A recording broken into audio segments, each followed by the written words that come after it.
ಮೇ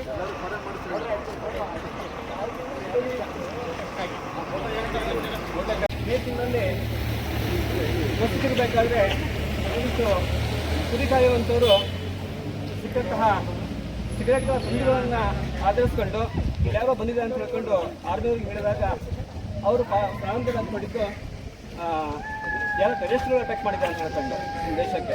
ಅವಾಗ ಅವರು ಅಂದ್ಕೊಂಡ್ರು ಸೈನಿಕರು ಅವ್ರು ಎಷ್ಟೇ ಕಡಿಮೆ ಹೊಡೆದು ಹಾಕಿದ್ರೆ ಆಯಿತು ಅಂತ ಹೇಳ್ಕೊಂಡು ಹೆಜ್ಜೆ ಇಟ್ಟಿದ್ದು.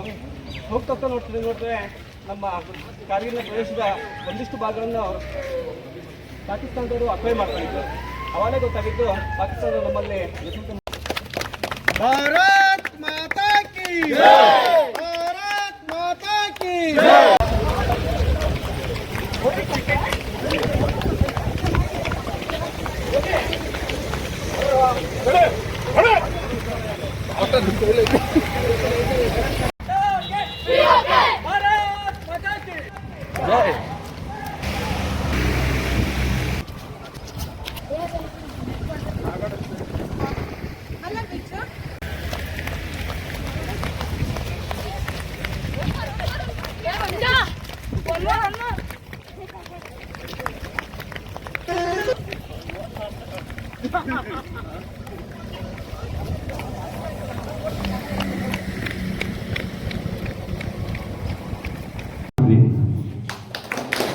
ಇವತ್ತು ಈ ಒಂದು ಸನ್ಮಾನ ಗೌರವ ಅರ್ಪಣೆ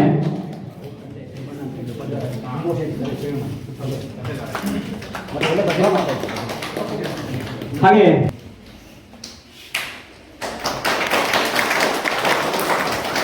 ಈ ಒಂದು ಅರ್ಪಣೆ ಕೇವಲ ತಮ್ಮ ಪ್ರಾಣವನ್ನು ಬಲಿದಾನ ಮಾಡಬೇಕಾಯ್ತು.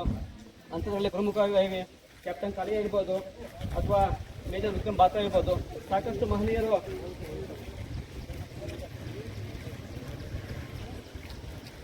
ತಮ್ಮ ಪ್ರಾಣವನ್ನು ಬಲಿದಾನ ಕೊಡಬೇಕಾಯಿತು. ಸುಮಾರು 1000ಕ್ಕೂ ಹೆಚ್ಚಿನ ಯೋಧರು ತಮ್ಮ ಅಂಗಗಳನ್ನು ಕಳ್ಕೊಳ್ಬೇಕಾಯಿತು. ಅವರೆಲ್ಲರ ಪರಿಶ್ರಮ ಬಲಿದಾನದ ಸಾರ್ಥಕತೆ ಇವತ್ತು ನಾವು ದೇಶದಲ್ಲಿ ಇಷ್ಟು ಸ್ವಚ್ಛಂದವಾಗಿ ನಾವು ಜೀವನ ನಡೆಸಲಿಕ್ಕೆ ಸಾಧ್ಯ ಆಗ್ತಿದೆ. ಇಲ್ಲ ಅಂತ ಹೇಳಿದರೆ ನಮ್ಮ ಒಂದೊಂದೇ ಭಾಗಗಳು ಇವತ್ತು ಬೇರೆ ಬೇರೆ ದೇಶಕ್ಕೆ ಹರಿದು ಹಂಚೋಗುವಂಥ ವ್ಯವಸ್ಥೆ ಆಗಿತ್ತು. ಆ ನಿಟ್ಟಿನಲ್ಲಿ ಸೈನಿಕರ ಶ್ರಮ ಎಷ್ಟು ಶ್ಲಾಘನೆ ಮಾಡಿದ್ರು ಕಡಿಮೆ.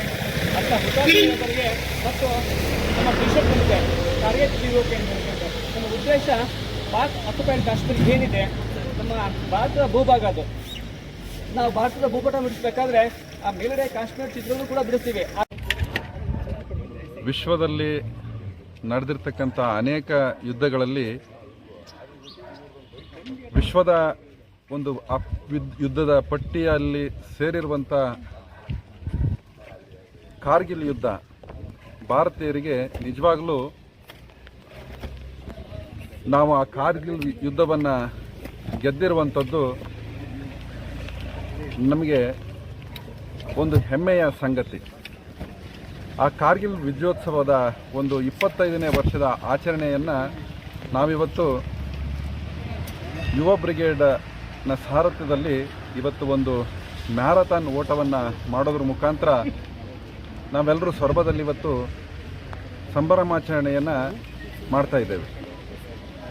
ಇದು ಬಹಳ ಅರ್ಥಪೂರ್ಣವಾಗಿದೆ ಮತ್ತು ಪ್ರತಿಯೊಬ್ಬ ಭಾರತೀಯನೂ ಕೂಡ ಈ ಒಂದು ಸಂಭ್ರಮಾಚರಣೆಯಲ್ಲಿ ಭಾಗವಹಿಸಬೇಕು ಅನ್ನುವಂಥದ್ದು ನಮ್ಮೆಲ್ಲರ ಆಶಯ. ಯಾಕೆಂದರೆ ನಾವು ಈ ರೀತಿ ಸಂಭ್ರಮವನ್ನು ಪಟ್ಟು ಆ ಒಂದು ನಮ್ಮ ಅವತ್ತು ನಮಗೆ ಆ ಶ್ರಮಪಟ್ಟು ತ್ಯಾಗ ಬಲಿದಾನಗಳನ್ನು ಮಾಡಿ ನಮಗೆ ವಿಜಯವನ್ನು ತಂದುಕೊಟ್ಟಿರ್ತಕ್ಕಂಥ ಆ ನಮ್ಮ ಸೈನಿಕರಿಗೆ ಈ ಮುಖಾಂತರ ಕೃತಜ್ಞತೆಗಳನ್ನು ಸಲ್ಲಿಸುವಂಥದ್ದು ನಮ್ಮ ಆದ್ಯ ಕರ್ತವ್ಯ ಆಗಿದೆ ಅಂತ ಭಾವಿಸ್ತಾ ಈ ವಿಜಯೋತ್ಸವ ನಮ್ಮ ಎಲ್ಲರ ಭಾರತೀಯರ ಹೆಮ್ಮೆ ಅಂತ ಹೇಳ್ತಾ ಈ ಒಂದು ಕಾರ್ಯಕ್ರಮವನ್ನು ಆಯೋಜಿಸಿರ್ತಕ್ಕಂಥ ಎಲ್ರಿಗೂ ನನ್ನ ಮನತುಂಬಿದ ಒಂದು ವಂದನೆಗಳನ್ನು ಹೇಳೋದಕ್ಕೆ ಇಷ್ಟಪಡ್ತೀನಿ. ಅಂತೇಳಿ ನಾನು 1999 ಶ್ರೀನಗರದಲ್ಲಿ ನಾನು ಆನ್ ಡ್ಯೂಟಿಯಲ್ಲಿದ್ದೆ. ಆ ಡ್ಯೂಟಿ ಅಂದರೆ ಆದ ತಕ್ಷಣವೇ ಡ್ಯೂಟಿ ಮಾಡೋದು ಅಂದರೆ ಈ ವಾರ ಸಮಯದಲ್ಲಿ ಒಂದು 2-3 ತಿಂಗಳು ಮುಂಚೆನೇ ಅದನ್ನೆಲ್ಲ ರೆಡಿ ಮಾಡ್ಕೋಬೇಕಾಗತ್ತೆ. ನಾವು ಇರ್ಬೇಕಾದ್ರೆ ಮೆಹಬೂಬಾ ಮುಫ್ತಿ ಅನ್ನೋ ಇವರಲ್ಲಿ ಆ ಟೈಮಲ್ಲಿ ವಿಧಾನಸೌಧದ ಸದಸ್ಯರಾಗಿದ್ದರು. ಅವ್ರ ಪ್ರೊಟೆಕ್ಷನಲ್ಲಿ ಇದ್ವಿ. ಆ ಟೈಮಲ್ಲಿ ಈ ಗೋಲಾ ಬಾರದುಗಳನ್ನೆಲ್ಲ ಬಾರ್ಡ್ರಲ್ಲಿ ಸಾಗಿಸ್ತಾ ಇದ್ರು. ಆ ಟೈಮಲ್ಲಿ ನಮಗೆ ಅನುಮಾನ ಇತ್ತು, ಪಕ್ಕ ಏನೋ ಒಂಚೂರು ಆಗೋದಿದೆ ಅಂತೇಳಿ.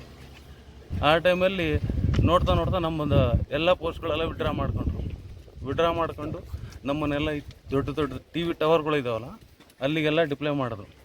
ಆಮೇಲೆ ಆದಷ್ಟು ಅವೇರ್ನೆಸ್ ಗೊತ್ತಾಗಬಾರ್ದು, ಪೆನಿಕ್ ಆಗಬಾರ್ದು ಅಂತೇಳಿ ನಮ್ಮನ್ನೆಲ್ಲ ಟಿ ವಿ ಟವರ್ಗಳಲ್ಲಿ ಡ್ಯೂಟಿ ಮಾಡೋಕೆ ಹಚ್ಚಿದ್ರು. ಕರೆಕ್ಟು ಇದು ನಡೆದಿರೋದು ಯಾವಾಗ ಅಂದರೆ 99 ಮೇ 3ನೇ ತಾರೀಕು ರಾತ್ರಿ ನನ್ನ ಡ್ಯೂಟಿ ಮೋರ್ಚೋದಲ್ಲಿತ್ತು. ಆ ಟೈಮಲ್ಲಿ ನಮ್ಮ ಏರ್ ಜೆಟ್ಗಳು ಪಾಸ್ ಆದವು. ಸಿಡ್ಲು ಹೊಡೆದಂಗೆ ಆಗೋದು, ತಲೆ ಮೇಲೆ ಹೋದಂಗೆ ಆಗೋದು ನಮಗೆ. ಅವತ್ತು ನಾವು ಕನ್ಫರ್ಮ್ ಮಾಡ್ಕೊಂಡು ಪಕ್ಕ ವಾರ್ ಸ್ಟಾರ್ಟ್ ಆಗಿದೆ ಅಂತ. ಅದಕ್ಕೂ ಮೊದಲು ಏನಾಗಿತ್ತು ಅಂದರೆ ಫಸ್ಟು ನಮ್ಮ ಆರ್ಮಿದವ್ರ ಬ್ರಿಗೇಡಿಯ ಒಂದು ಪ್ಲಾಟೂನ್ ಇದ್ದು ಆ ಪೋಸ್ಟನ್ನು ನೋಡ್ಕೊಂಬರ್ಬೋದ್ರಿ. ತೋಲಾ ಲಿಂಕು, ಟೈಗರ್ ಹಿಲ್ಲು ಇಲ್ಲೆಲ್ಲ ಏನಂದ್ರೆ ಬರ್ತ್ ಬಿದ್ದ ಮೇಲೆ ಆ ಜಾಗಕ್ಕೆ ಹೋಗೋಕ್ಕಾಗೋದಿಲ್ಲ. ಅವ್ರೇನು ಮಾಡ್ತಾರೆ, ಪಾಕಿಸ್ತಾನದವರಾಗಲಿ ನಾವೇ ಆಗಲಿ ಆ ಟೈಮಲ್ಲಿ ವಿಡ್ರಾ ಮಾಡ್ಕೊತೀವಿ. ಅಲ್ಲಿ ಮನುಷ್ಯ ಜೀವನ ಮಾಡೋಕ್ಕಾಗೋದಿಲ್ಲ, ಅಷ್ಟು ಬರ್ಬಾರಿ ಆಗುತ್ತೆ. ಸ್ನೋಫಾಲ್ ಭಾಳ ಆಗುತ್ತೆ, ಹೆವಿ ಆಗೋದ್ರಿಂದ ಆ ಥರ ನಾವು ಅಲ್ಲಿ ಡ್ಯೂಟಿ ಮಾಡೋಕ್ಕಾಗೋದಿಲ್ಲ. ಎಲ್ಲರೂ ಅವರು ವಿಡ್ರಾ ಮಾಡ್ಕೋಬೇಕು, ನಾವು ವಿಡ್ರಾ ಮಾಡ್ಕೋಬೇಕು ಅಂತ ಆಗಿರೋದು. ಆದರೆ ನಾವು ವಿಡ್ರಾ ಮಾಡ್ಕೊಂಡ್ಮೇಲೆ ಅವ್ರು ಆ ಜಾಗಕ್ಕೆ ಬಂದು ಕೂತ್ಕೊಂಡ್ರು. ಅವಾಗ ಯುದ್ಧ ಶುರುವಾಗಿತ್ತು. ಇದು 3 ತಿಂಗಳು ಮುಂಚೆನೇ ಆಗಿರೋದನ್ನು ಮೇದಲ್ಲಿ ನಮ್ಮವರೆಲ್ಲ ಬಾರ್ಡ್ರಿಗೆ ಹೋಗ್ಬಿಟ್ಟು ಸೆಲೆಕ್ಟ್ ಆಗಿಬಿಟ್ಟು BSFನಿಂದ ಕಳಿಸಿ ಎಲ್ಲ ಆರ್ಮಿ ಮುಂದೆ ಹೋದ್ಮೇಲೆ ಇದು ಮೇ 3ರಿಂದ ಸ್ಟಾರ್ಟ್ ಆಗಿದ್ದು ಜುಲೈ 26ವರೆಗೂ ಈ ಯುದ್ಧ ಸ್ಟಾರ್ಟ್ ಆಗಿ 26ನೇ ತಾರೀಕು ನಮಗೆ ಎಲ್ಲ ಸೆಕ್ಟ್ರಲ್ಲಿ ವಿಜಯ ಸಾಧಿಸಿದ್ವಿ. ಆ ಟೈಮಲ್ಲಿ ಆನ್ ಡ್ಯೂಟಿ ನಾನು ಅಲ್ಲಿ ಇಷ್ಟಂತ ಹೇಳಿ ನಮ್ಮ ಮಾತು. ಒಂದೇ ಭಾರತ್ ಮಾತೆ.